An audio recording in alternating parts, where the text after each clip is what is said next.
Good day, welcome back to my Psych Life Hack session. I remain your favorite content producer Hasike. If you're searching for ways how to manipulate or pass a polygraph test one way or another, you've come to the right place. Part 1. Before the polygraph. Step 1. Understand how a polygraph works. A polygraph cannot detect a lies to be precise, but it does track physiological changes in your body, like your blood pressure, pulse, respiration, and perspiration, thereby detecting physiological conditions that occur when you lie. Once you arrive for the appointment, the equipment and process will be reviewed. Familiarize yourself with the basics, but avoid polygraph horror stories posted on the internet, since these will only make you more nervous than you need to be. Step 2. Try not to overthink the test beforehand. If you spend too much time worrying about the polygraph test before you take it, you run the risk of skewing the test against your favor by finding things to condemn yourself on needlessly. To avoid worrying yourself unnecessarily, do not ask anyone who has taken a polygraph what it was like, do not spend time soul-searching before the test, and do not try to anticipate which questions will be asked. Try to avoid spending too much time reviewing anti-polygraph websites, since these websites often mix fact with hyped-up conspiracies and may cause undue panic. Step 3. Take care of your body the night and day before. You need to be comfortable during the polygraph in order to provide accurate physiological responses. In order to be comfortable, you need to make sure that you are well rested and feeling as physically cozy as possible. Follow your usual routine as accurately as possible. Even if your routine includes activities that affect your heart rate, like drinking caffeinated coffee or going for a morning run, you should follow your routine since your body has trained itself to run on those physiological conditions. Try to get 7 or 8 hours of sleep the night before the test.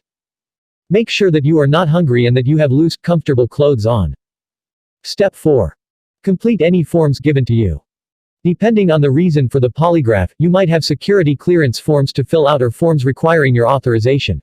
Take your time on these forms. Read through them carefully and sign your name only when ready. Step 5. Tell the examiner about any conditions or medications you take. If you are currently ill, the examiner may want you to reschedule the test. Certain drugs, like blood pressure medication, can also affect the results, so you should let the examiner know about those as well.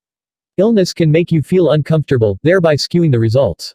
If you take prescription medications, you should continue taking them as prescribed by your doctor before the test. Contrary to popular belief, most antidepressant medications cannot alter a polygraph and allow you to beat it. You should still tell your examiner about these medications, if applicable, since they can produce abnormal results. Step 6. Review the questions and take your time understanding them. The polygraph examiner is required to tell you the questions ahead of time. Take all the time you need reviewing them, and feel free to ask the examiner for clarification about uncertain or confusing questions. You must ask for clarification about questions before the test. In most cases, you will not be permitted to do so during the test. In fact, your answers will be limited to yes and no during the polygraph exam itself, so any discussion you need to have about the test questions must take place before the test itself. Step 7. Find out which test form will be used. The standard polygraph test is the CQT, or control question test. In some instances, however, you may be given a directed lie test, DLT, or guilty knowledge test, GLT, instead. With a CQT polygraph, control questions will be mixed in among the relevant questions. A control question is one that nearly everyone will need to reply yes to, even though many people will be tempted to reply no. Such questions include ones like, have you ever told a lie to your parents? Or, have you ever stolen or borrowed something without permission? With a DLT, you will be asked several questions by the examiner and directly asked to lie about those questions. In doing so, the examiner can gauge your physiological responses to lying by reviewing the questions he or she knew you lied on.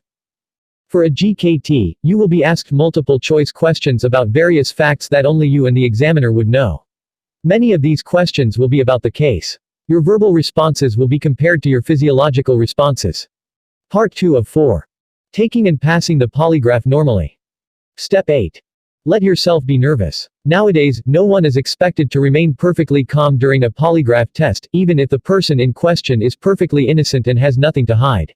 By allowing yourself to be nervous, you can provide the polygraph examiner with an accurate representation of your physiological statistics when you are being truthful and when you are lying. The lines on the polygraph screen will never be flat and smooth, even if you are telling the truth. Oddly enough, only the person who is nervous about every answer will appear the most truthful on a polygraph plus. Step 9. Speak truthfully. If you have nothing to hide or be ashamed of, then tell the truth to each question you are asked.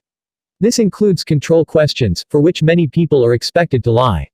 The more often you tell the truth, the more accurate the results will be.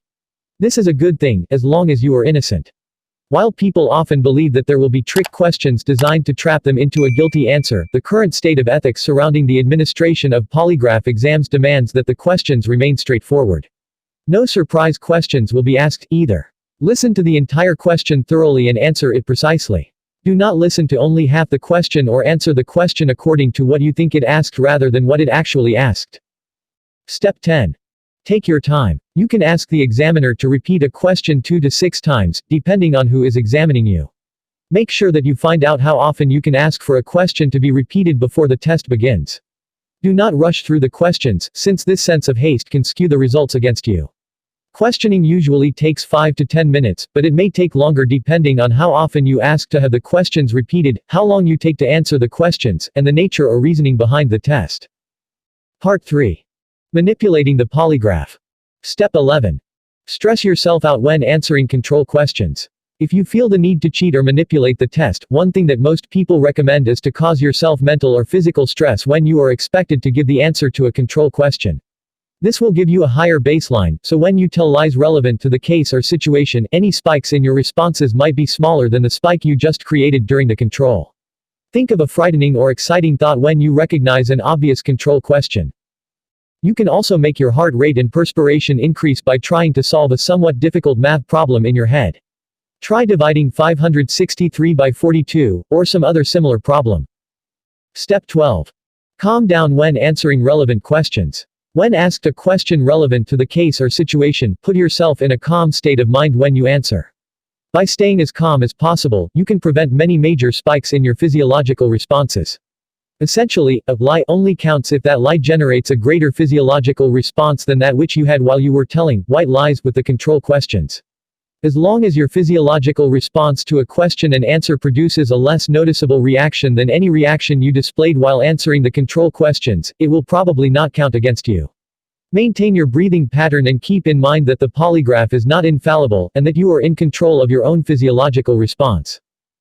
Daydream about something soothing, like cuddling under a warm blanket with a cup of hot chocolate on a cool night, or taking a relaxing shower or bath. Step 13. Avoid tricks that are easy to catch. If the examiner catches you trying to cheat the test, you might be asked to schedule another test, or the examiner may take countermeasures against further acts of manipulation. Moreover, attempts to manipulate the test might cause the examiner or reviewer to judge your results more harshly once you finish. For instance, do not stick a thumbtack in your shoe and attempt to press down on it to spike your vitals during control questions. Oftentimes, an examiner will have you remove your shoes during the test to avoid such tricks. In fact, while physical pain will cause your vitals to spike, it is usually easier to catch than psychological stress. Biting your tongue, clenching a muscle, or other similar tactics can be caught easily if you are working with a trained polygraph professional. Part 4. Step 14. Talk with the reviewer after the test. After you take the polygraph test, a reviewer will go over your results and determine if you need to be questioned further or if any points need to be clarified. The reviewer will likely ask you about your responses only if the results are inconclusive or if he or she suspects you of lying. In reviewing your results, the reviewer and examiner will also consider your emotional state, medical and physical condition, and the factual details of the case or circumstances calling for the test. Step 15. Wait for your official results and any further instructions. Your results will need to be professionally and officially analyzed before any judgment can be made on them. If you are suspected of lying or if your results were inconclusive, you might be called and asked to take another polygraph test. So even if the results are not automatically given to you within a week or two, you can call or contact your examiner to request those results. Thank you for watching. Please subscribe to my YouTube channel and turn on my post notification to be notified whenever I drop a new video. Till next time, bye.